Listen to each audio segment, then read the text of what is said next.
This show is brought to you by Panini America, makers of the most collectible sports cards on the planet. The Luminance Football Card Series features NIL autograph cards from players including Arch Manning, Quinn Ewers, Cam Ward, Jalen Milroe, Dylan Raiola, DJ Lagway, and Luther Burden. To start collecting, visit PaniniAmerica.net. And Ari, I got a pack of Luminance right here. We're going to open it.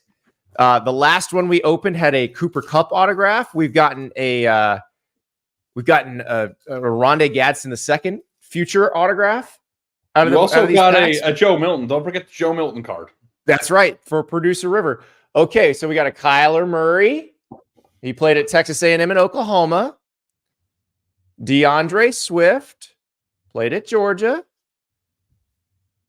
Christian Watkins, North Dakota State, or Christian Watson, mixing up with Jordan Watkins from Ole Miss, who's going to have one of these cards soon. I was going to say, did you get his last name wrong and his college right? Because that's impressive. Okay. yeah, exactly. George Pickens, another Georgia Bulldog. And we've got a Vestige card, a special limited edition here. Kyler Murray. So more Texas A&M and Oklahoma. Now it's the colored time. Oh, we got a numbered one. 23 out of 25. Kayvon Thibodeau. An Oregon Duck. Quack, quack, baby. Quack, Mr. Ducksworth. Quack. Whoa. We got some game-worn spirit swatches. Devon Achane. He played at Texas A&M. He now wears the teal of the Miami Dolphins. Look at that. Fantasy monster. Game-worn. Speaking of Aggies, Edgerrin Cooper. Brendan Rice in his USC uniform, and Trey Benson in his Florida State uniform. So another good haul from the Luminance box.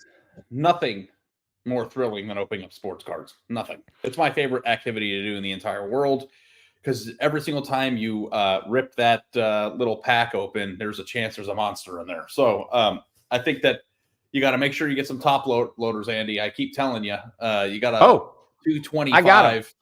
Okay, perfect. A 225. They came this weekend, so we got them. I'm proud of you. Yeah. And that next thing you know, you'll be buying the storage boxes and the printer and the shipping labels and all the things, and then you'll find yourself 100% immersed in the hobby the way that I am. So I'm buying, I'm selling, I'm trading. Investing in players that I think are going to be awesome in the future. And every single time somebody scores a touchdown in an NFL game, the first thing I do is go comp their cards on eBay while I'm watching, because I'm sick, but get them straight from the source, because Panini is where you actually hit them. When you hit them, it's the best feeling in the entire world. Let me tell you, I've hit a few monsters myself, and it's among some of the best memories of my entire life, if I'm being honest. So awesome to watch you rip packs, and I hope spot by spot we get you more and more excited about potentially going all in on the hobby like me. Oh, I am pumped. I am pumped. This game worn. Well, I don't know if it's game worn, but it is from a Dolphins jersey from Devon Achane. So very, very excited. That's a beautiful teal. All right, let's pick some games. All right, let's do it.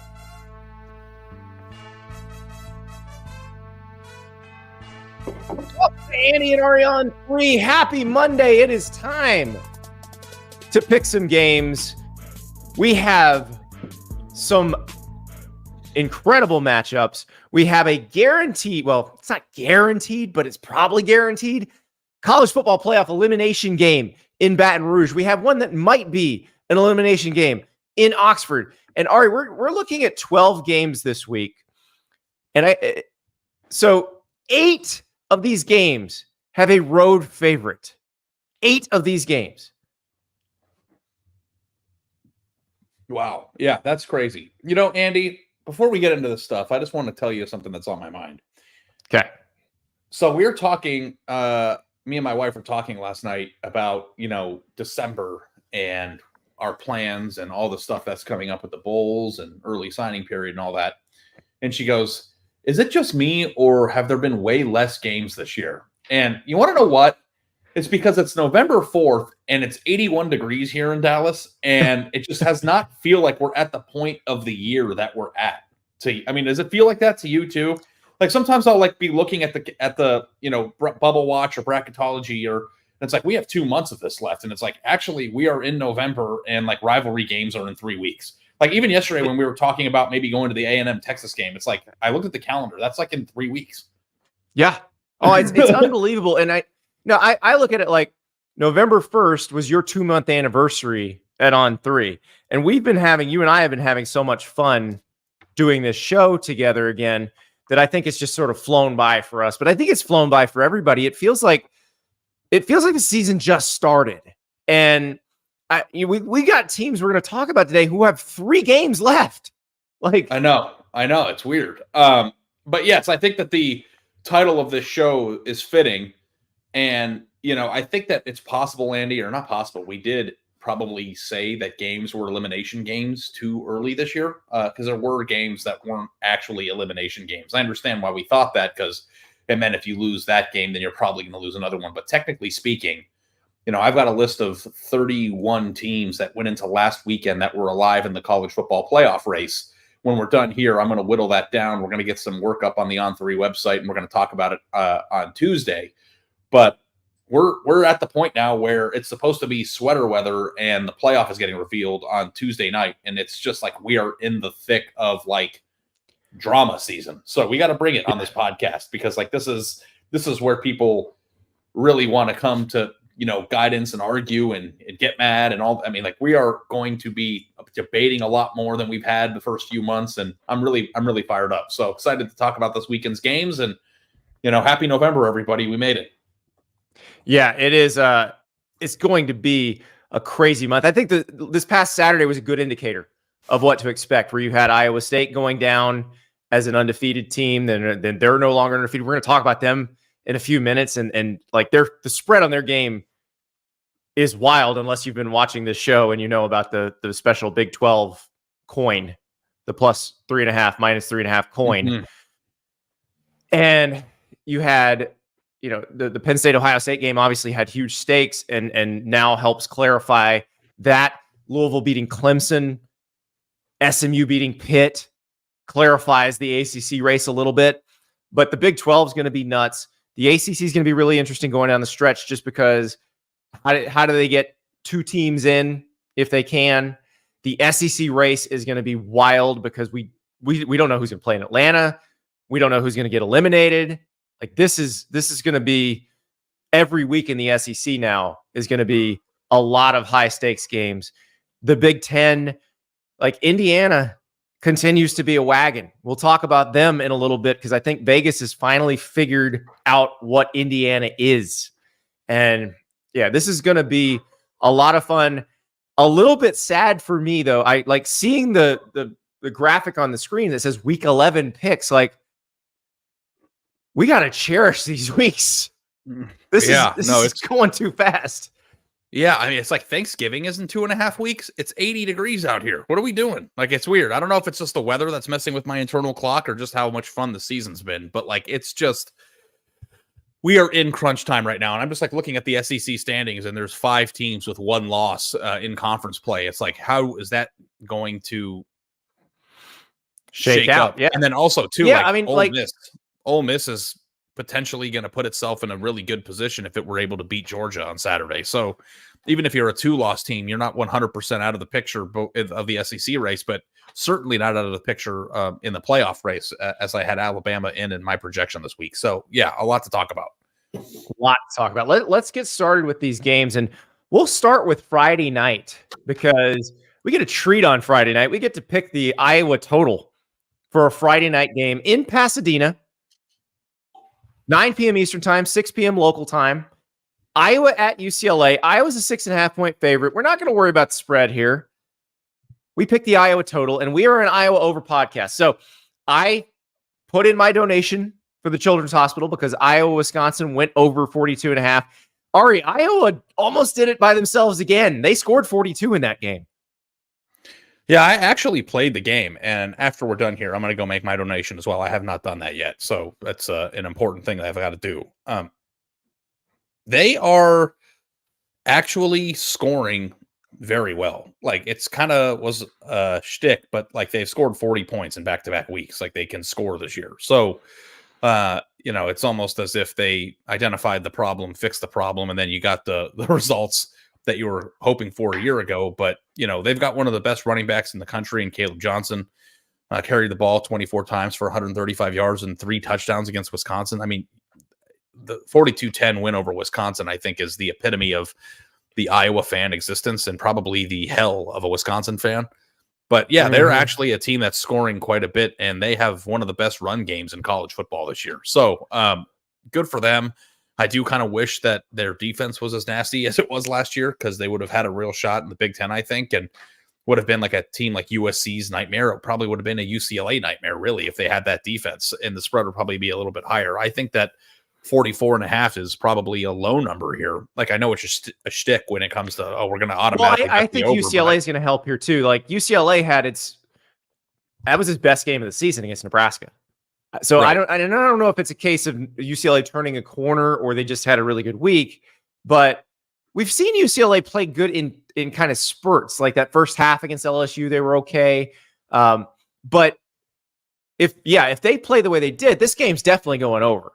And I think they're going to lose. I think Iowa's going to win this game, but I think it's going over.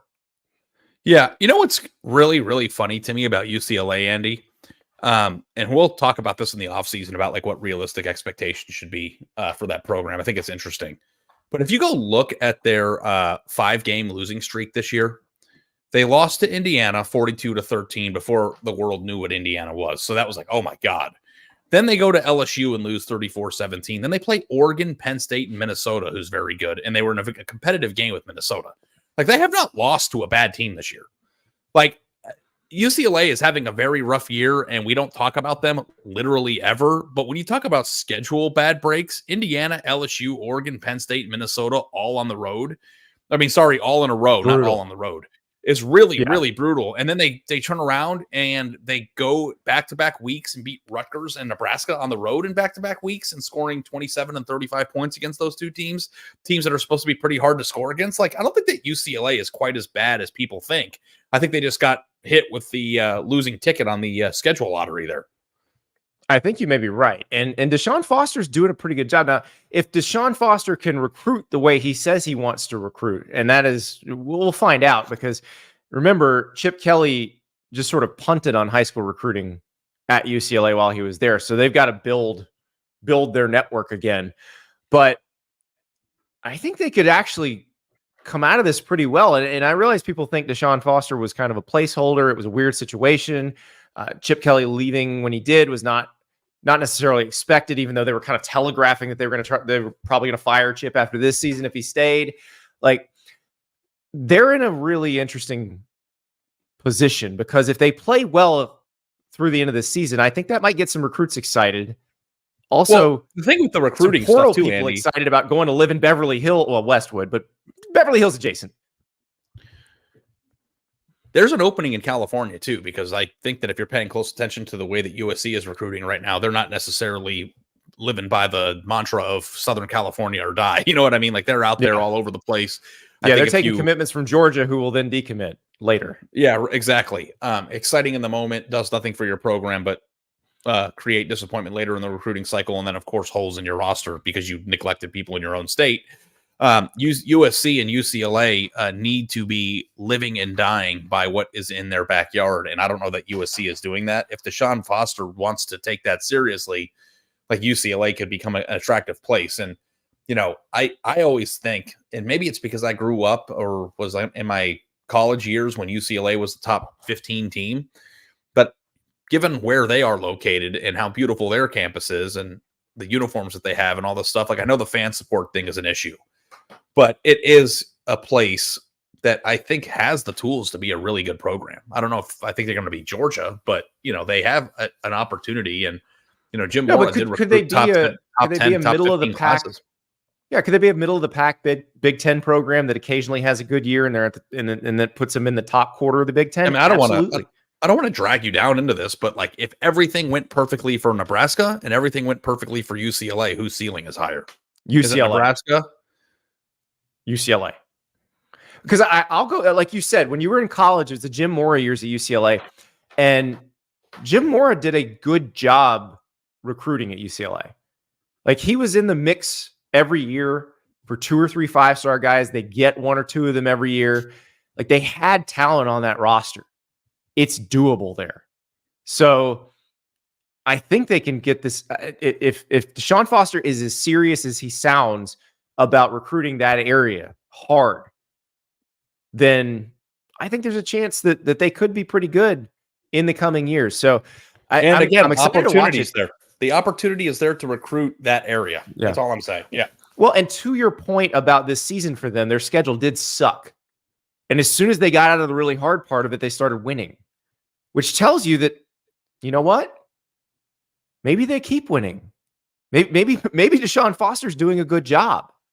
Also, too, road trips to Rutgers and Nebraska for UCLA is not supposed to be the easy part of your schedule. Like, that's a tough back-to-back week situation. And for them to win both of them, they're probably feeling pretty good. They're going to score in this game. I think the over is probably a pretty safe bet. I like it. It's not a bit. So, I think I would actually play that. Yeah, we're an Iowa over podcast, but again, it's making sense. And even though Vegas is kind of figuring it out, because you see those totals going up every week, but I still think they're going over this one. You've had Wendy's Nuggs dipped in sauce, but have you had them covered in sauce? And I know you have, because I've seen the video. Wendy's new Saucy Nuggs. Take the crispy and spicy nugs you love and turn them up to 11. Choose between flavors like buffalo, honey barbecue, garlic, Parmesan, or if you're a real heat seeker, try the spicy ghost pepper, only on Wendy's signature spicy nugs. I dare you. That's 7 delicious ways to try the nugs you already love. Pick a flavor, grab some extra napkins, and prepare to nug like you have never nugged before. For a whole new way to nug, it's got to be Wendy's at participating U.S. Wendy's. We are, of course, presented by Wendy's. And I may be having spicy nugs for lunch today. I'm thinking spicy buffalo is my play today. Oh, I love that you're planning your flavors 4 hours in advance. That's a person who knows ball. Yeah. I'm not as bad as I used to be.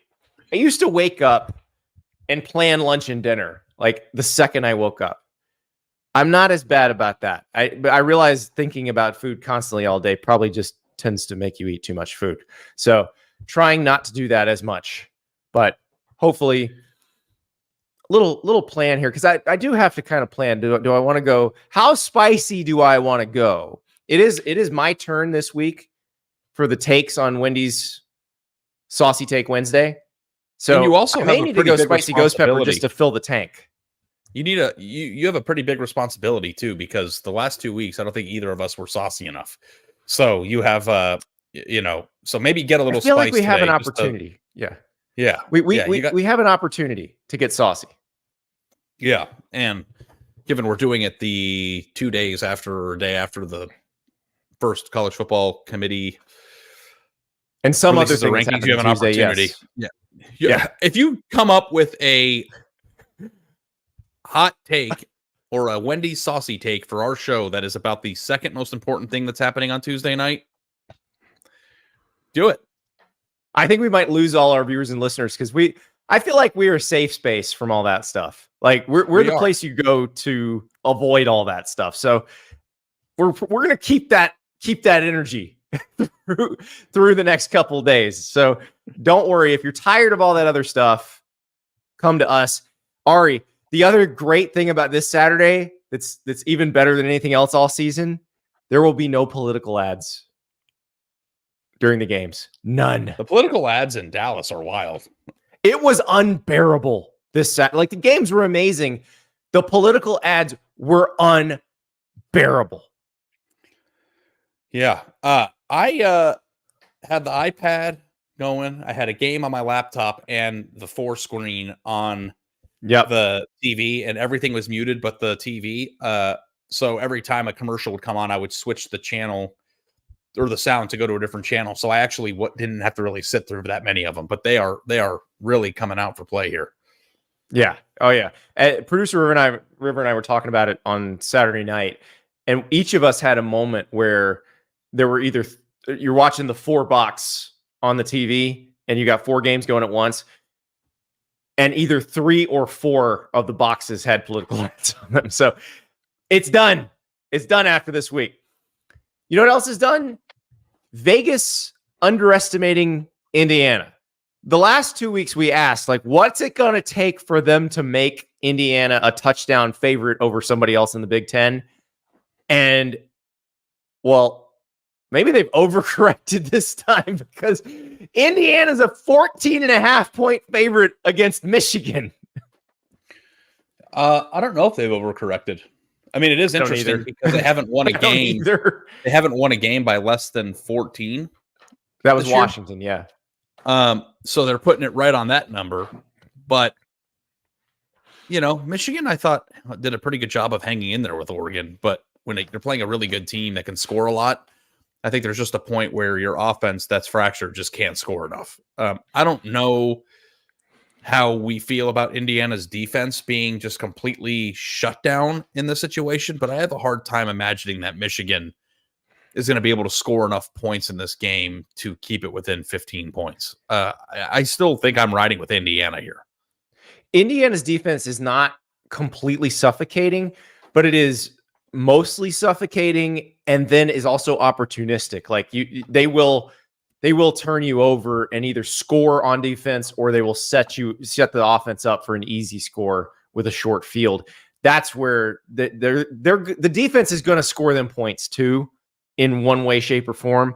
And that's where the problem is for Michigan, because Michigan's offense is, again, very limited. Like I was watching the Oregon game, and Oregon's got a very good defense, but Colston Loveland catches a couple passes in pretty rapid succession. I'm like, what's going on here? He's the only person they throw to. How do you lose him? I don't think Indiana will lose him. I think they know he's the only person they're going to throw to. And Michigan's defense just hasn't played up to its potential this year. Like on paper, it is much better than the result has been. So, yes. And I wanted to say too, like the cornerback for Indiana, D'Angelo Pons. I don't know if you guys have gotten into Indiana enough to really know who these guys are, but like he is like a 5'9" corner who's blocking punts and jumping up and intercepting balls, and so he's like an electric player.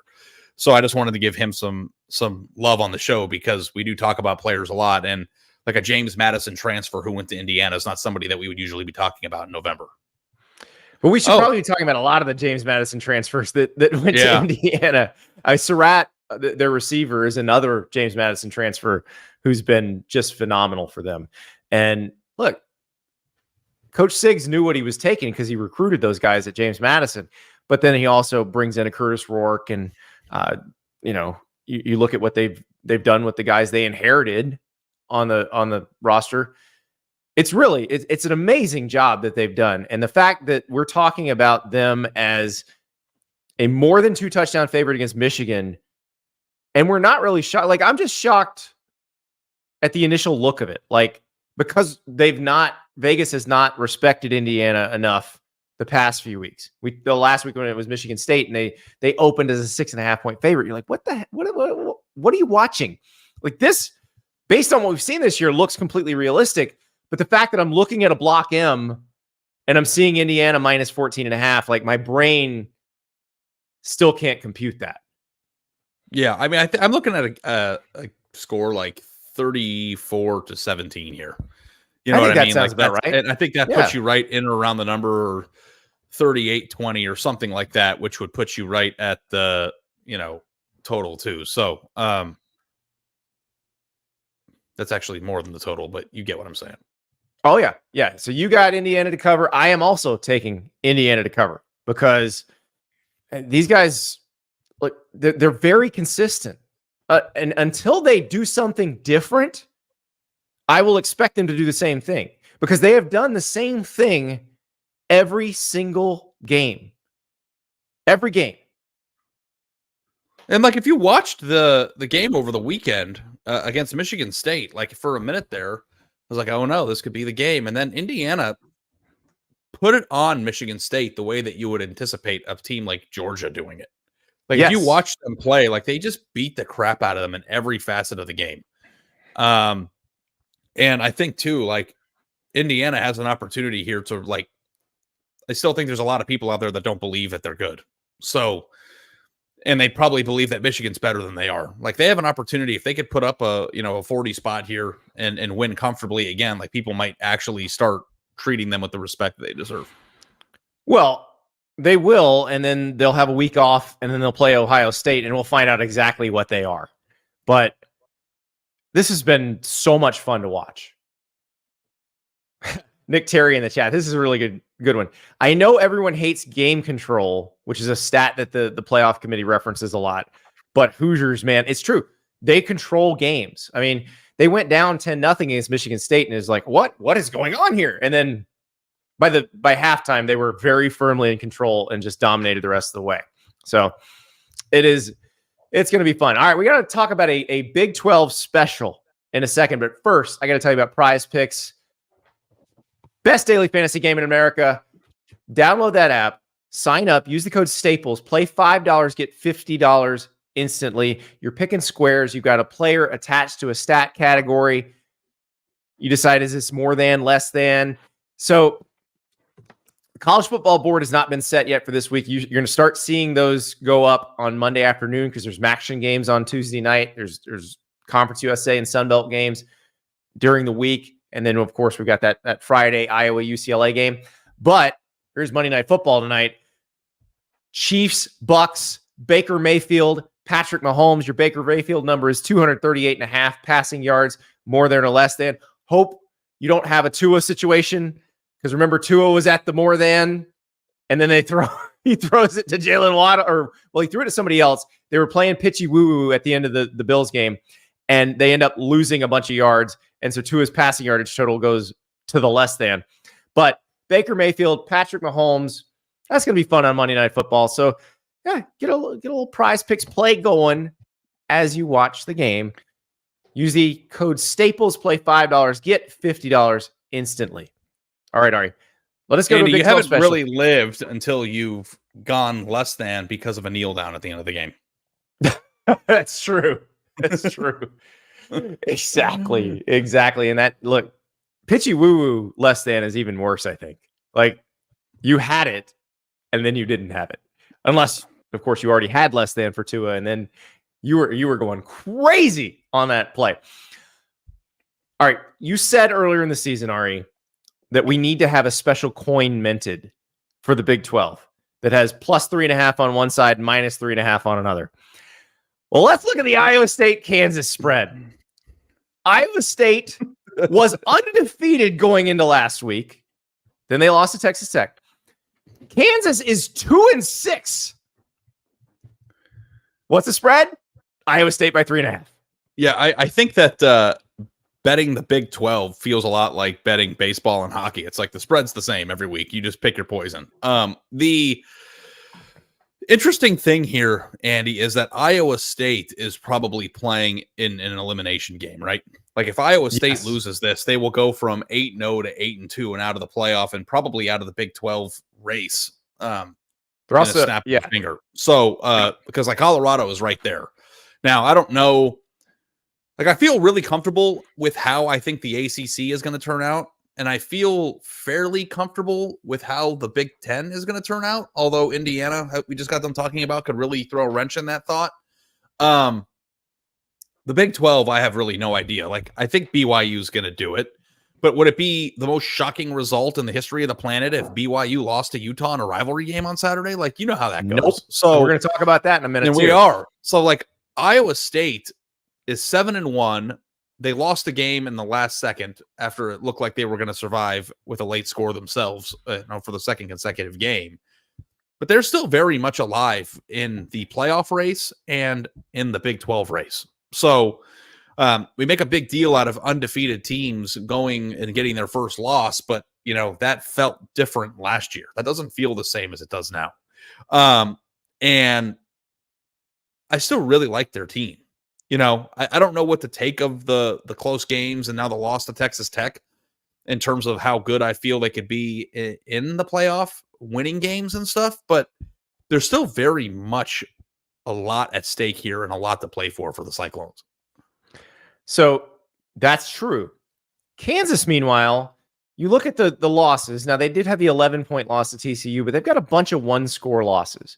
They are not as bad as the record indicates. And the last time we saw them, they were giving Kansas State absolute hell. Now, Kansas State went on to lose to Houston, so I'm not sure exactly what that means. But Lance Leipold's a good coach. Like I'm thinking the Big 12 is going to Big 12. This game is in Kansas City, by the way, because obviously the Jayhawks stadium is under construction. So this is at Arrowhead. I'm saying Kansas money line here, Ari. I think the Big 12. Oh, yeah. Completely Big 12s.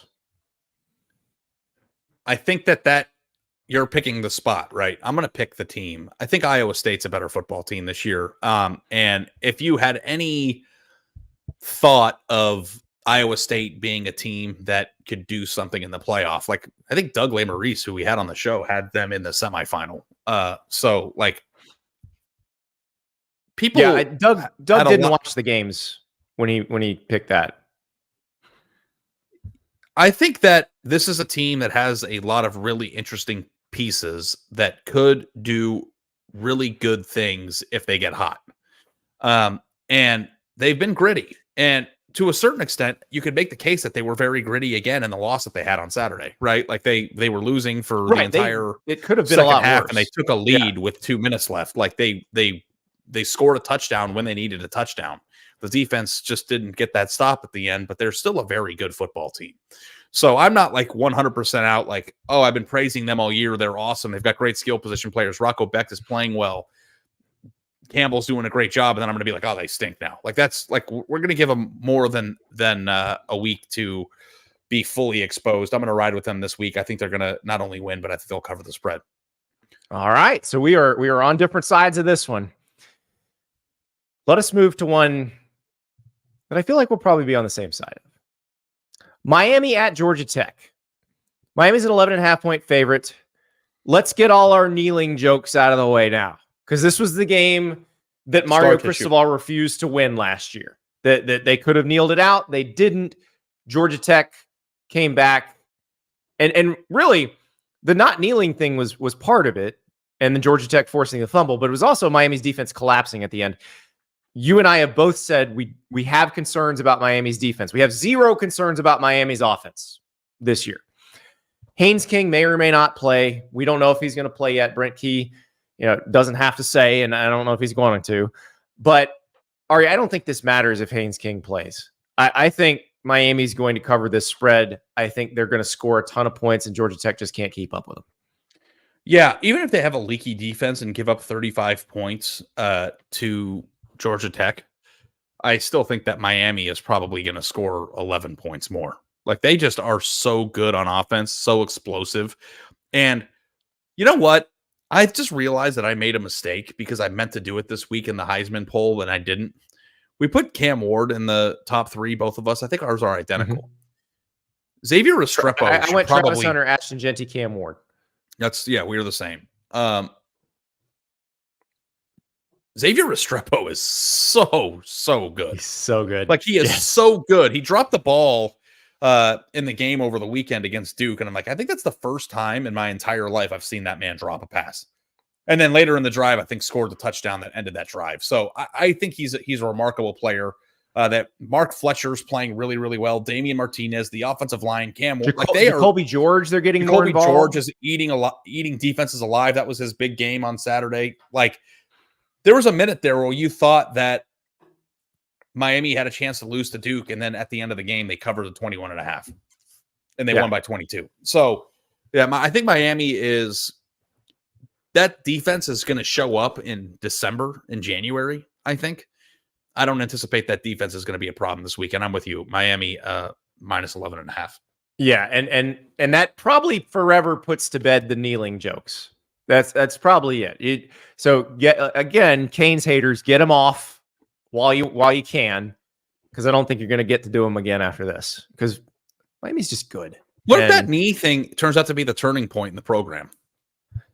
It could be. It still didn't have to happen, but it could. It didn't have to happen. But I remember the opening day column, the first column from a game that I wrote it on 3, like started with how nobody takes this Miami kneeling or this Miami team seriously because of the kneeling situation. And then the last line of the column was, well, it's time to take a knee on the jokes after they beat the crap out of Florida. Very clever, but at the same time, too, it's like they're going to the ACC championship game this year, and they might go to the playoff semifinal, and who knows what the hell's going to happen when you have an offense like that. Like, whose offense are you taking over Miami's this year? Like, look me in the eyes right now and tell me who's got a better offense. There's nobody. If we're talking about pure offense, would you take Ohio State? No. Would you take Oregon's? Maybe. That's the only one. Tez Johnson's out right now. So, but that's a maybe. That's not a definite. I still think I'd probably take Miami. Electricity in the air down there in South Florida. So, and also too, one of the Cavender twins is dating Carson Beck. So it's like kind of like a mole who's going to, is she killing Carson Beck? If she kills Carson Beck, then that might colon. If just, you heard it here first. If Miami plays Georgia in the playoff at any point, I'm hammering the Canes. Okay. Hammering.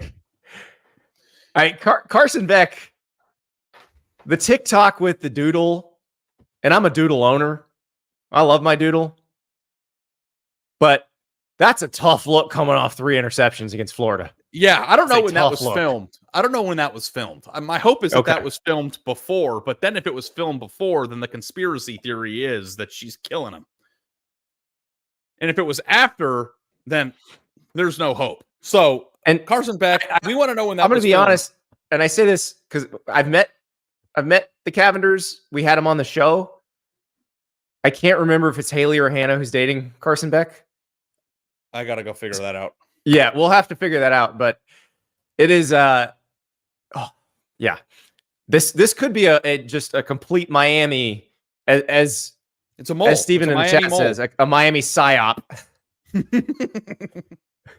In case they play Georgia in the college football playoff, which Georgia's got to make the college football playoff. We'll talk about that in a second.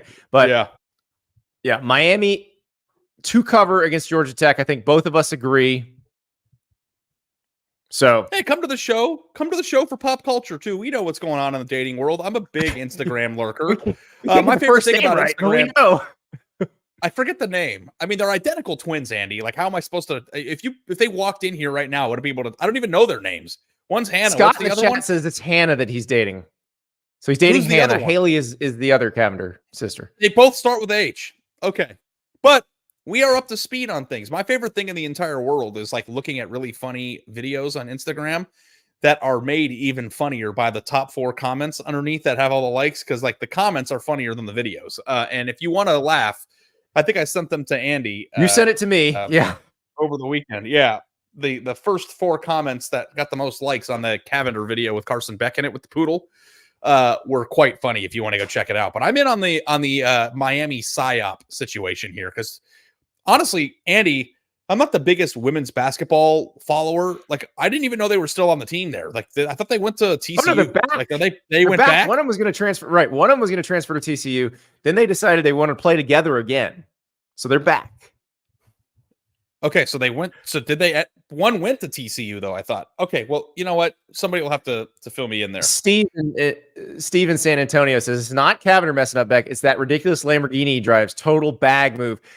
We're going to talk about Georgia-Ole Miss later, but let me hit this one because I did notice. I've been talking about this since he got the Lamborghini. So he drives the Lamborghini SUV, which looks like a Volkswagen. Like, if you're going to drive a Lamborghini, and now I know he didn't pay for it, but I guess some people do pay for Lamborghinis. If you're going to pay for a Lamborghini, don't pay for the one that looks like a Volkswagen. Come on. The question that I have for you, first of all, those are nasty. I don't know what you're talking about. The Lamborghini SUV is so awesome. Like, I would drive the hell out of that thing. And also, too, it's not like it's not fast. It looks like a soccer mom car. Also, I'm not going to sit here and advocate for a Georgia football player to drive the fast Lambo right now. Like, that's like the thing that the speeding stuff. Like, we need to be driving responsibly, and we also have to have really nice, luxurious cars. So if you play football for an SEC program and you have the option to get a free vehicle, you get the most donked out F-150 you can get. Like, you get that thing raised up like a freaking monster truck. Like, that's what you get if you play in the SEC. I know we've talked about this in the past, But if you could drive any car on Earth without any financial limitation, what are you picking? A Raptor. Andy? What do I drive? Oh yeah, a Raptor. I love it so much. It's getting a little long in the tooth, but guess what? I still love it. And I'm still gonna I'm gonna drive it till the wheels fall off. I've never had and look, Ford doesn't pay us to advertise. I'm just telling you this from my personal experience here. I've never had a vehicle that I loved this much, that every time I got into it, I was like, this is amazing. I can't believe I get to drive this.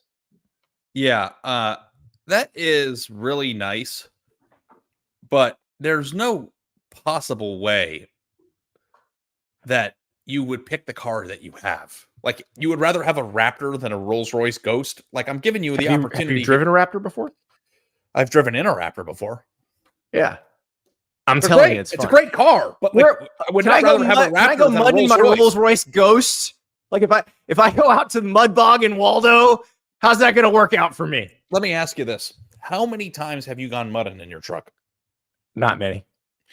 Okay. Even if it was 5 during the time that you've had it, would the 5 really fun times mudding in your truck exceed the pleasure of driving under the stars at night in a Rolls-Royce Ghost? Like, honestly, what if I got a friend who's stuck in a ditch? How am I going to get him out of the ditch in my Rolls-Royce? You're going to do what I do, which is call AAA, and they're going to come and do it for you while sitting in your Rolls-Royce under the stars. Evan says, Andy driving a Raptor as a soccer dad is an interesting look. My kids don't play soccer, Evan. Also, Andy's Raptor is like he's got a very metallic blue tint to it too. So like it's a loud car, but it's sick. I like it. Yeah. No, the Rolls-Royce Ghost is pretty sweet. And there's some Bentleys that are pretty sweet too, that it'd be tough competition for me. I'm a luxury over speed person, but just while we're on the topic of cars, so I want everybody to know this.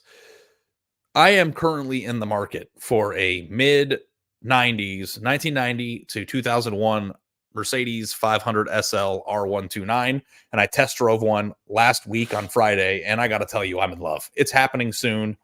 We're finally in a position where I'm gonna do it, and it's just electric. Okay, go back to the games. All right. Well, we're gonna talk about game time first because we're still in the noon Eastern games, by the way. We're totally off the rails. Producer River, I've been watching, is just tearing his hair out. But we're gonna talk about game time first. If you'd like to, I don't know, the Florida Gators are playing in Austin. We're gonna talk about that game in a second. They have not played I don't believe they've ever played in Austin before. You can get tickets to that game on Game Time. Use the code Staples, $20 off your first purchase. Or if you want to go to one of those big games in the SEC, you got the Georgia-Ole Miss game in Oxford. Like, do you want to go hit Snack Bar the night before the game, big bad breakfast day of the game? Yeah, you do. You can get into Vaught-Hemingway Stadium with Game Time. Use the GT Picks feature. It will help you find the best deals relative to the market. That's what I did a few weeks ago when my wife woke up and said, I'm taking our daughter to the Taylor Swift concert in Miami tonight. And I'm like, we don't have tickets to that. Well, Game Time had tickets. And Game Time, we wound up getting tickets where that is a photo of Taylor Swift my wife took from her phone. We did not have tickets the morning of the concert. That's how Game Time can come through for you. So if you want to go to Ole Miss in Georgia, if you want to go to Baton Rouge and see Alabama play LSU, download the Game Time app, use the code Staples, $20 off your first purchase. Terms apply. Go to Game Time. They have those last-minute seats, guaranteed, best deals, and they'll find you the best seats. All right, Ari. We didn't talk about how much of a boss move it is that your wife just like, hey, you know what, Andy? I'm going to take our daughter to this concert tonight. Just like running the household. I love that woman. Oh, she does not play. She is in charge, and I fully admit that, and I understand that there are some out there who may say, well, I think less of you, Andy, because of that. If you saw my wife, you'd think a lot more of me. So that's all there is to it. Let us go to Austin. Florida heading to Austin. Florida put up a valiant effort against Georgia despite losing DJ Lagway. Florida's line of scrimmage play has gotten considerably better as the season has gone on. We had a long discussion on Saturday Night Show about Billy Napier. There's a separate video on YouTube if you'd like to just watch that discussion. If you go to the On3 Sports YouTube channel, I don't know that it's going to change anything for Billy Napier ultimately, but it is encouraging. That said, Ari, Texas now knows they're playing as Florida's QB3. My guess is, even though Florida has gotten better on the lines of scrimmage as the season has gone on, this is where all that runs out. The thing I can't get out of my head is how good Florida looked in the trenches. I can't get that out of my head. And I don't know if that was an anomaly or if that was a sign of development and production that is to be expected. That said, I think Florida's not going to score much. I don't know. That's the problem. And I think it's going to be one of those situations where maybe for a half, they're hanging in because the defense is hanging in. But this would probably play out similarly to the Oklahoma-Texas game, where it just snowballs as the defense keeps getting put back on the field. Yeah, this is one of those games, too, where it's like, if it's 17-7 at halftime, you're probably feeling pretty good if you're Florida, right? And then the exact, for instance, Florida played the best possible game it could have played under the circumstances that it was in. And then a bad mistake at the end of the game, and Georgia covered 14 points. Like they got to Georgia, I think, was a 15-point favorite going into the game. But you watch that entire game. If you had Georgia minus 13.5, like some of us did, you just were toast in the middle of the third quarter. Like you weren't going to win that bet. And then all of a sudden, shouldn't have covered, by the way. Like when we picked it when it was 16.5. So if you got it early in the week, then Florida did cover. Yeah, right. Or if you bought points because you're or just got incredibly, extremely lucky. But I'm saying like the 21.5, it could be like a 17-point game. And then a weird touchdown at the end, like happened on Saturday, can get you there. So like, I want to pick Florida, but I feel like watching Florida play was going to be extremely frustrating. You have to go into that feeling like you're betting on Iowa because they're not going to be able to move the football. The old Iowa, not the new Iowa. Yeah, the old Iowa, the 2023 Iowa. Yeah, I think I'm going to lay 21.5. Yeah, I'm taking Texas to cover the 21.5 here, just because I just, even if Florida plays well for a half, it's going to be very hard for them to score. And if you keep putting the defense back on the field against Texas's offense, bad things happen. Yeah. And it's a pretty big opportunity for Quinn Ewers to have a game. I think he needs a game, dude. I don't know. It's just at a certain point, as we're getting into November, he needs to have a game, because it just I feel just so much different about Texas now than I did 2 weeks ago, or 3 weeks ago. And I still feel like the Texas that I felt like 3 weeks ago is in there somewhere, but you just want to see it, Yeah. And I think that's, for the stretch run, that's what they need to show. Let's stay in the Lone Star State. Different conference, though. We're going to pull our special Big 12 coin back out because we got another 3.5-point spread in the Big 12. Colorado at Texas Tech. Colorado is favored by 3.5 on the road. This is a big, big game for Deion Sanders and company, because, Ari, if they win this game, the path gets considerably easier the rest of the way. They would have probably the cleanest path into the Big 12 championship game, though they still need Iowa State to lose. But I think they can get an Iowa State loss somewhere along the line, because Iowa State's remaining schedule is tougher than Colorado's. But Colorado's got to beat the team that beat Iowa State first. Yeah, this is a big game. What's the conference this is in? This is Big 12. What's the spread? 3.5. I'm talking myself into Colorado. And not just in this game. I'm talking myself into Colorado going to Dallas. And I think that they've earned that. They play really good, fundamentally sound football. Travis Hunter is 3 weeks away from potentially locking up the Heisman. I think if he has one of those Travis Hunter games in this one, that might solidify his chances of doing so. I saw that he was a first-team All-American on offense and defense. Like that, to me, that's all I need. I don't know. You want to talk about stats like that? I don't even know how you argue against that. How do you argue There's against plenty that? of people what's who the will, argument? but you're not going to get it here. Yeah. Andy, but what is the argument against, like, You know what the argument is? This is the argument from the people who don't think Travis Hunter should win the Heisman or be. There are people who don't even think Travis Hunter should be considered for the Heisman. And their argument is this: if we give them truth serum, I don't like Deion Sanders. That's their argument, which is a stupid argument. It's the stupidest possible reason to not want Travis Hunter to be competitive for the Heisman Trophy, where he absolutely should be, because he's doing something that we have not seen in the sport in over 6 decades. Colorado has had a lot of big games with pressure just because of the Deion Sanders factor, right? But in terms of pressure as it pertains to path to success on the field, is this the biggest pressure game that Colorado has faced in the Deion era? Yes, because it's on the road in a notoriously tough place to play against a team coming off a massive win, where if you win this one, you are in the best position. Like, that is the best position, I think, of anybody in the Big 12 other than BYU, obviously, because they're undefeated. But it puts you in probably the most advantageous position other than BYU to make the Big 12 championship game of that whole glut of contenders. You go into this game feeling like if you win, there's a very good chance that you control your own destiny in the conference by the end of the Saturday night. Well, like that, I to me, is Kansas money line in the Iowa State. Like, if Kansas beats Iowa State, they'll know when they kick off if they're in control. Yeah. And I see this too. I'm going to put this up because I think it's fair. Like, Travis Hunter is amazing, but Cam Ward has transformed the entire program at Miami. And, like, can we argue they've both done that? Like, yeah, I was like, I'm with you. Cam Ward is in my top 3, would be on my ballot if we were voting today. Like, I'm with you. And I know that Miami fans are fired up.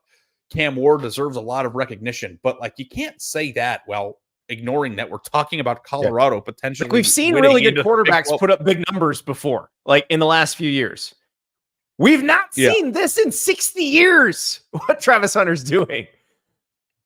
Has anybody ever been a first-team All-American on both sides of the ball? Like, I'd have to look that up. Has that ever happened? Probably back in the 50s, in the 40s. Okay, so it's never happened, because anything that's happened before 1990 is never happened to me. Like, that's the way my brain works. Oh, actually, speaking of the Big 12 in 1990, a stat that I meant to mention on Saturday, Kenny Dillingham, our pal, the head coach at Arizona State, will be the first coach born in the 90s to coach his team in a bowl game, because the Sun Devils are now bowl eligible. He's doing a great job. They're also playing in a pretty close game. I mean, I don't know if we're picking an Arizona State game. I don't think we are. They're playing UCF, so it's not moving the needle. But they're playing in a 3.5-point spread game too in the Big 12. No, they are 6-2. Dude, UCF spreads have been weird all year. Well, UCF's got a QB now that they feel comfortable about. His last name is Risk. It's spelled Rizk, but he was awesome against Arizona. So, yeah, Big 12 is nuts. So, Colorado, Texas Tech. What do we think's going to happen in this game? Because, like Baron Morton, I thought played a really good game against Iowa State in the rain. We don't know what the wind's going to be like in Lubbock. That's always a question mark, but obviously he's going to be more used to it than Shedeur is. But Shedeur is the better quarterback in this game.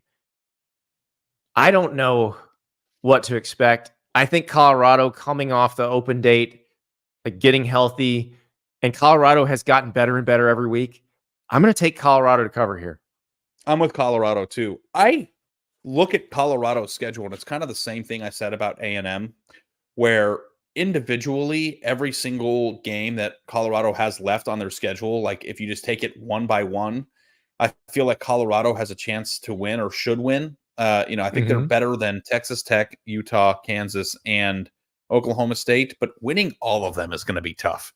Like, I think I'm at the point where I think Colorado is going to put itself in a position to play for the Big 12 championship game, but I still have doubt that they'll be able to win 4 in a row from this point on. So, because I'm not sure anybody in the Big 12 is going to be able to win their last 4 in a row. So what I think is going to happen here is I'm probably going to end up picking Colorado every week, and Colorado is going to let me down one of the weeks.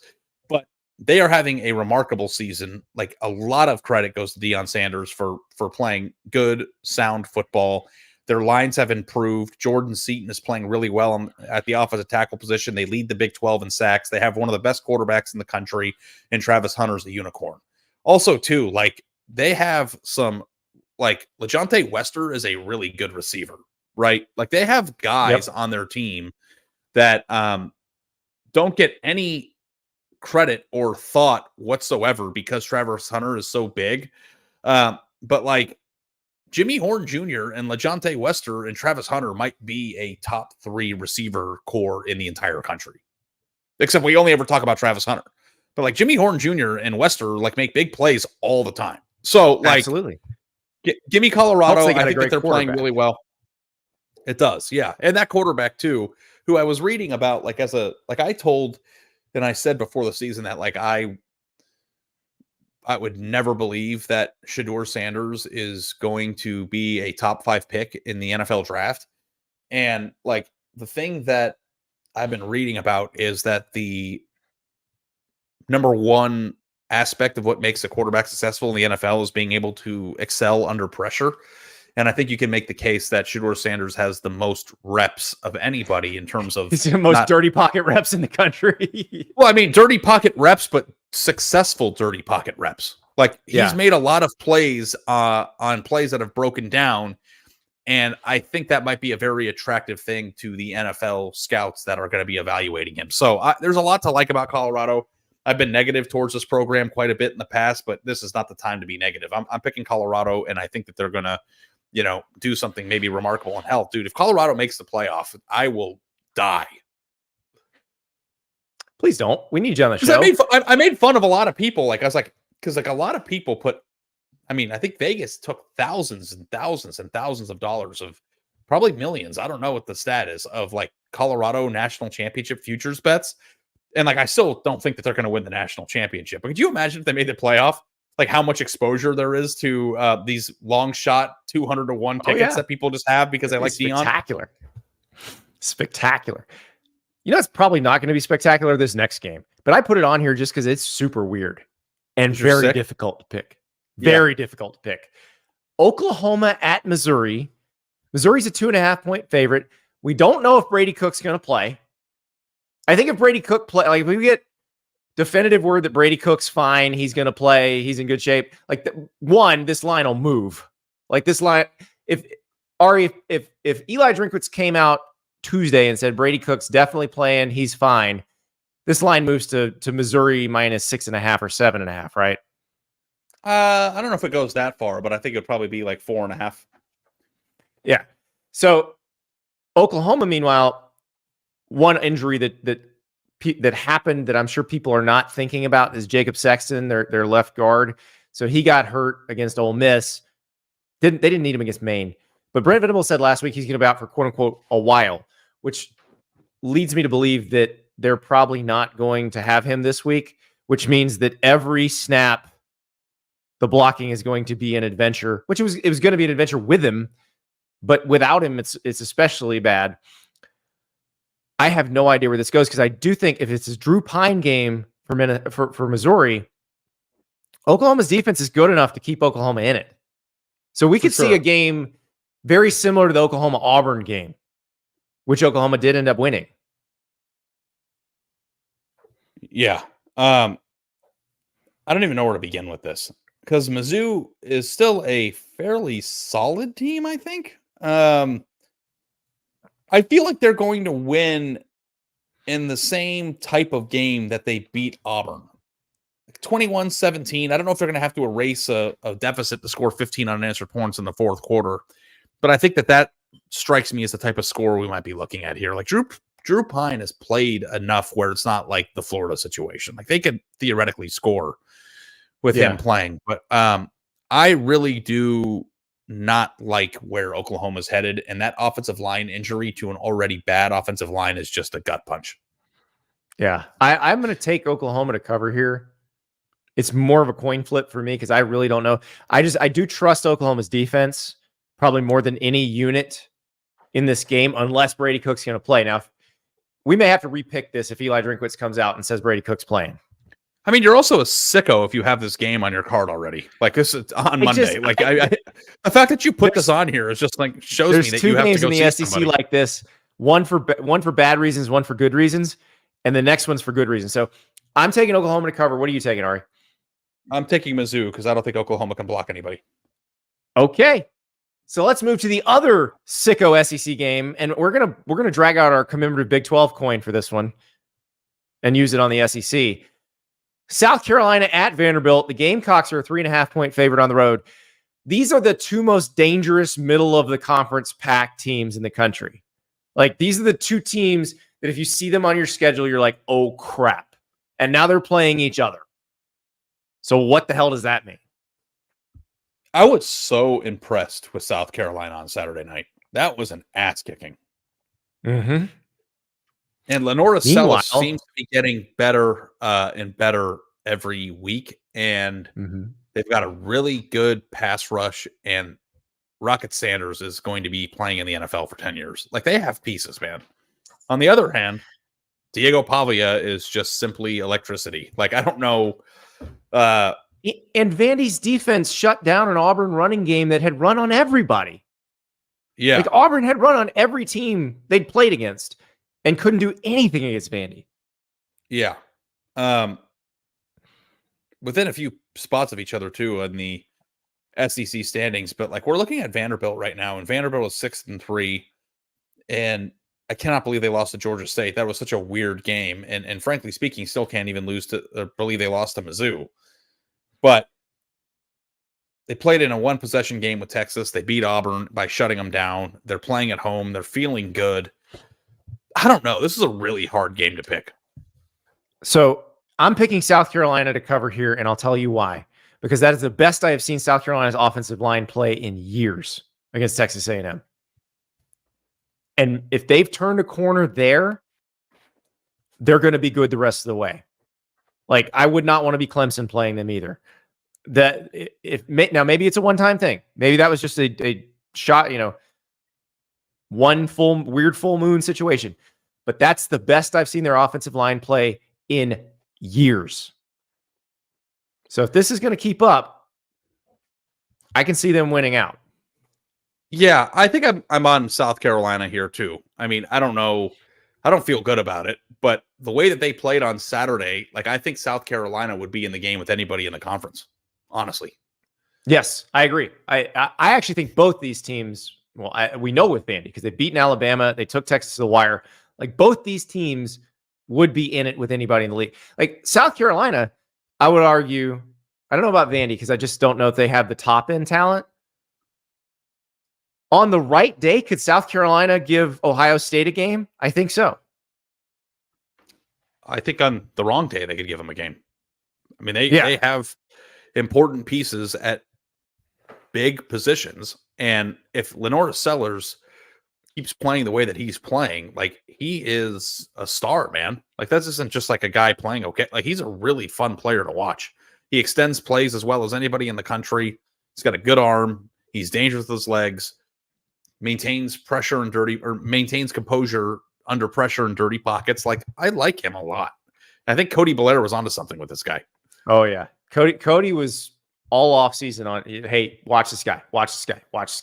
So that's going to be a fun game to watch. That's a 4:15 Eastern SEC Network game, which is great because probably at halftime of whatever game you're watching, you're going to switch to that. And then you're going to forget to change it back because you're going to be having so much fun watching it.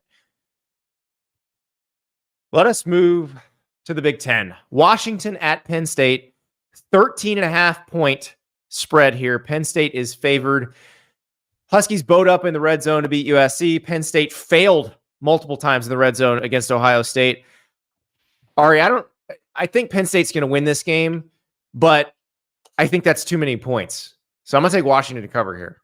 Yeah, I think I like Washington too because Penn State is probably going to be a little sad. Beaten up too. Yeah. Beaten up. I think it's a whiteout. I don't know if a whiteout is going to have as much juice as it otherwise would have had it won last week. I think Penn State's a much better football team than Washington, but 2 touchdowns a week after what they just went through is kind of a lot. So my hope for Penn State is that they get there and they cover. And this team is still very much alive in every aspect of this race too, right? So, yeah. tough I'm also break over the interested in weekend, seeing like you have Steve Belichick running the defense at Washington, and the guys who've done this job in the NFL, I feel like have an advantage when they play one-dimensional offenses. And Penn State is a one-dimensional offense. The dimension they can have in their passing game is Tyler Warren, but you're not scared of anybody else. So I can see him designing a good game plan. I just can't see Washington putting up enough points against this defense for that to matter. Yeah. And you're also looking at a 45.5 total here, which means this game is probably going to be playing in the 20s and the teens. So I don't know that Penn State has to put up 30 points to get there, but also too, it's hard to cover a 13.5 point spread if the total we anticipate will be less than 45.5. Yeah. So, all right. Well, I'm both in agreement on that one. Let's go to another really weird one in the Big 12. Not a 3.5 point spread, shockingly, but it's still a pretty shocking number. And it speaks to the bitterness of this particular rivalry. We talk about nasty rivalries, Ohio State, Michigan, Alabama, Auburn. I think the Egg Bowl, Ole Miss and Mississippi State is one of the most just heated, hatred-filled rivalries. This one right here, BYU, Utah, may be the most bitter rivalry in the whole country. They freaking hate one another. Hate. BYU is undefeated. Utah is having its worst season in more than 20 years. And BYU is only a 4.5 point favorite in this game. What's gone well for Utah this year? Nothing. So are you a throw the records out guy on this? I wouldn't have said that. And then I watched Florida, Georgia be in a tie game in the fourth quarter last week and thought, hell, anything can happen in rivalry. So listen, I don't think it matters whether it's Isaac Wilson or Brandon Rose at quarterback for Utah. I think BYU is just too much. Like, I think BYU is going to score enough. And also, you've seen their defense be opportunistic. Like, the reason they killed Kansas State the way they did is they goaded Avery Johnson into interceptions that allowed them to set up easy scores. So I think BYU is significantly better. Yeah, I'm taking BYU here. Love that this game is going to be playing while we're live on Saturday night. I don't think the game kicks off until like 10:15 Eastern Central. Yeah, 10:15 Eastern. So, I'm with you on BYU. I just don't know if Utah has it in them this year. And, with the way that I picked the Texas-Oklahoma game, that I don't buy into the throw the records out. I know that this game can be wonky. It's always kind of a strange situation. But, as BYU, remove the helmets, remove all the other stuff, and just look at the teams, 4.5 points better than Utah. Yeah, they are. I think so too. All right, let us move to the two giant games in the SEC. The first one is an afternoon affair in Oxford, Mississippi. Georgia at Ole Miss. Georgia's 2.5 point favorite on the road. Ari, my trouble picking this game is not knowing which version of either team is going to show up, because the Ole Miss team that played against Arkansas, despite not having Trey Harris or Caden Prieskorn, was awesome. Was the Ole Miss team we thought we'd see all season. The defense created the first touchdown. The offense took it the rest of the way. Like, if Trey Harris is back healthy and they're playing the way they played in that game, they're going to be really tough to beat at home, no matter how well Georgia plays. Meanwhile, we saw Georgia against Florida looking very shaky. We also saw Georgia against Texas 2 weeks before that looking like the national champions. I don't know. I don't know who's showing up here. I don't know who's showing up here either. What's Lane Kiffin's biggest win at Ole Miss? None. Nothing that you could speak of compared to this game. Right. And remember, this roster was assembled not because, they did want to make the playoff, but specifically assembled to win this game, to beef them up on the lines of scrimmage so that they could compete with Georgia. Like, if you watch the Ole Miss Georgia game last year in Athens, now granted, it was the healthiest Georgia was all season, but Ole Miss looked competitive for about a quarter, and then Georgia absolutely steamrolled them for 3 quarters.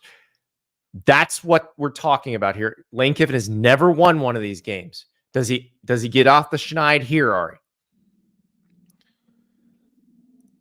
I'm not going to pick it. No, I'm not going to do that. I'm going to pick Georgia to win this game by 3.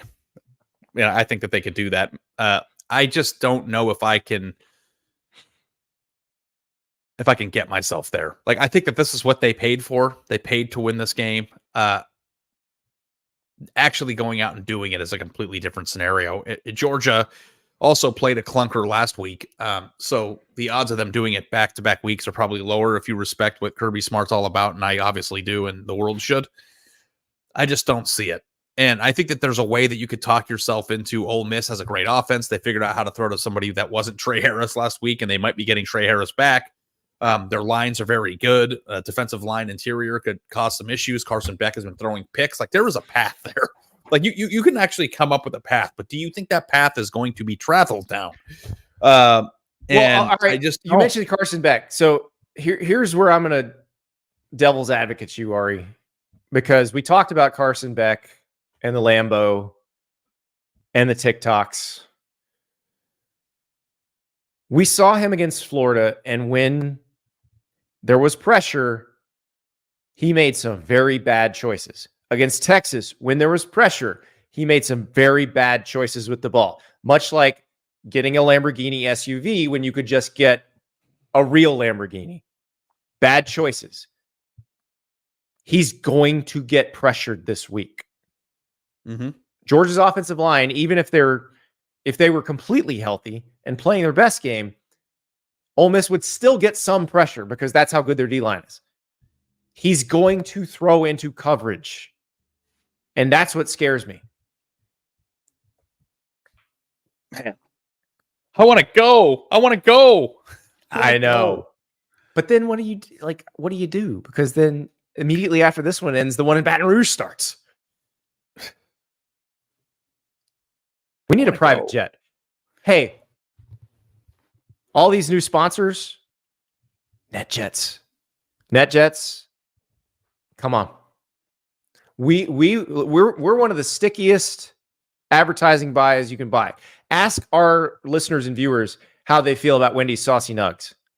They love them. They cannot get them out of their brains. Like, it is almost like a hypnotic implant in their brains. They're like, Saucy Nuggs, must buy Saucy Nuggs.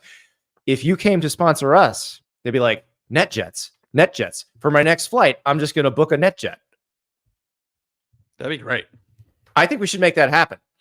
Yeah. Did you ever see the video of the guy at the private jet company that recorded the call from the woman that wanted to send the group to the bachelorette party in Nashville from LA? I don't know what you're talking about. No, I've never seen that. She was trying to buy tickets on American, and the tickets, I think, on American for the entire group were going to total like $4,500 round trip. And so she's like, well, that's outrageous. So she's talking to the private jet guy. We wanted to see if we could get a better deal with you. And so, yeah, just, whatever your most economical option is. And he's like, okay, that'll be $84,000. JSX is a very nice experience. We're not sponsored by an airline, but we want to be. But we want to be. I flew JSX once. I don't know if do you even know what that is? Yes, it is a kind of private experience, but at a more commuter type price. I flew JSX home from Vegas once, and my flight left at 11 a.m. because I refused to do early flights out of McCarran. I think that's the worst of a human experience, like going to Vegas's airport at 6 a.m. after being in Vegas for 3 days. The flight left at 11. I got there at 10:40. There's no, like, the security is very, very quick. There's no terminal. There's nothing like that. And then you just get on the airplane. Like, and there's only like 15 or 20 people on the plane, and then it flies you home. And the Wi-Fi is great. Elite level snacks. JSX would be great, but you still have to get to a JSX terminal.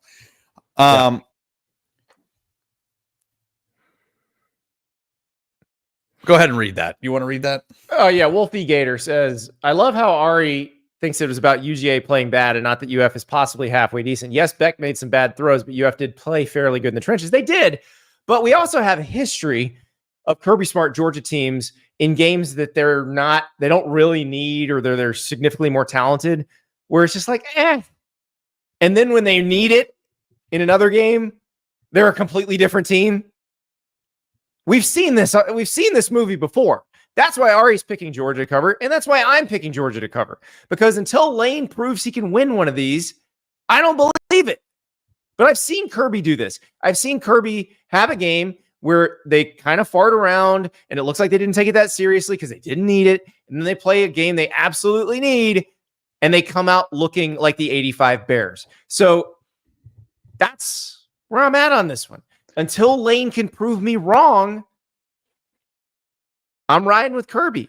How is Lane? So give me Georgia and Georgia or Georgia minus 3.5. Do you think Lane Kiffin has managed to get out of the James Franklin-ish type hell from people, or do people in Mississippi feel that way about him? He's actually not been dipped in it as far as he probably should have been. That's what I'm saying. Yeah, but he will after this game if they lose. He needs to win this game, or he is squarely in the James Franklin zone. Like, we got the friend zone. The James Franklin zone is the friend zone of coaching. Yeah. Yeah. Is Ryan Day still in the James Franklin zone? He is. He's right? in the James Franklin zone for sure. We should do a column of all the coaches in the James Franklin zone. That'd be funny. Okay, what's the next? The next. Game? You know what it is, Ari. Let's go to Baton Rouge. Let's go to the Red Stick. Alabama at LSU. Alabama's a 2.5-point favorite. This is not I don't feel like this is a case of I don't know which team's going to show up. I actually don't know what Alabama and LSU are. I think that's my biggest problem here. Yeah. Yeah. I picked Alabama in my bracket, and you did too, right? Yes. I don't feel comfortable with that. Nope. That's just not at least. That's doing it based on the spread of the game. But LSU really disappointed me in the A&M game. I cannot get the way that they played in the second half of that game out of my head. That said, Alabama very much disappointed me in the Tennessee game. I don't know that either of these teams, the first thing I think about is awesomeness when I think about them. I think about a team that has talent, a team that, has the ability, if everything clicks, to play high-level football against very good opponents, but I also don't feel confident that either of them will do it. Alabama went on the road to Tennessee, and they played a terrible game. Why is this any different? This is going to be another environment like that. This one's going to be at night. The one at Tennessee wasn't even at night. Well, but Brian Kelly, thing. pounds his fist against the table and saying, we have games that we were going to put away and that we just can't put it away. And that scares the shit out of me. Well, here's the other thing. Jalen Milroe is a hell of a lot better version of Marcel Reed. Yeah. A lot better. But a week earlier, when LSU knew they were playing Taylon Green, who is a really good mobile quarterback with a good arm, they shut him down. And Garrett Nussmeier, you would say, is better than Nico right now, right? At this moment? Yes. So I don't know if can LSU run on Bama, I think is a question. We saw Vandy run on Bama. This is the game that the video is titled after, right? This is a playoff game. Elimination. You want a playoff game? The loser's out. This is a playoff game. The loser is out. So, and the winner is frankly in at the moment. So, this is very difficult for me, Andy. I want you to go first. You live closer to these teams. I don't have a lot of confidence in this pick. I'm taking Alabama. And I'm taking Alabama. I'm not even the money line. It's a cover. It's a 2.5-point spread. I'm taking Alabama to cover. I'm just guessing here. I'm going to be perfectly honest with you. I am guessing because I do not know what these teams are. The LSU team that lost to Texas A&M will lose to Alabama. But the Alabama team that we saw at Tennessee is probably not going to win at Night in Tiger Stadium. So do we get the Alabama team that played Georgia? Is that team ever going to come back? Maybe. Yeah, the Alabama offense is a step further along than the Texas A&M offense, right? Although I think you might make a case that A&M has better running backs. That said, LSU had to defend the Texas A&M offense, and they were caught off guard by it for some reason, but they were caught off guard by it. Like, they have been preparing for Milroe. So Yeah, they won't be that caught should off bode guard well here. for them. I just think that Alabama, it's just muscle memory, but my gut has said that Alabama is going to win this game from the beginning, and I'm not going to veer off of it now. But again, like you, kind of guessing. Let's give Steve from San Antonio some advice. He's going to the game on Saturday. Says, what do we need to do pregame? Well, you need to just walk all around Tiger Stadium, because the LSU fans are some of those friendly in the country, unless you are the opposing fan base. But even if you are the opposing fan base, they're probably still going to hand you a daiquiri, because they do love a good party. Go to the Indian Mounds. You can look up a map of LSU's campus to see where that is. Go visit my guy, Zach Rao at DVA Tailgating, and he'll show you what a real tailgate should look like. He's one of the best tailgaters in the country. And so you can check that one out. And then next door to them are all these LSU law school grads that throw maybe the best party of any tailgate you will ever see. This is a big game, so they'll have the stripper pole and the ice luge out. Like, if you actually want to see what tailgating is, those two tailgates that are right next door to each other are the best representation of tailgating in American sports. LSU has the best tailgating in football. I would argue the best tailgating of any team in the country in any sport. And I realize Kansas City Chiefs fans are like, what about us? You don't even come close. You're not even in the same universe. Ole Miss fans, what about us? We put chandeliers on our tents. Not even in the same unit. Nobody comes close to LSU. This is the best tailgating scene in the world. Please go enjoy it. I need to see it one day. We can make that happen. Please. We can make that happen. Yeah. That's my bucket list right now. Like, in terms of, I've been to just about every iconic stadium in the country now. Never been to Tiger Stadium for a night game. It's spectacular. Absolutely spectacular. And look, even if you decide not to go into the stadium for the game, it's spectacular. That's how good the party is. Yeah. Yeah. I gotta make that happen. All right, Ari, tomorrow we have our 10 questions heading into the first college football playoff ranking reveal. Big day tomorrow. Yeah, there's some other thing too, but big day in college football. 10 big questions day tomorrow about all the teams that could be up for a spot in the playoff, who might not get a spot in the playoff, what the committee's going to do. We'll be asking the relevant questions ahead of the big vote. We'll talk to you tomorrow.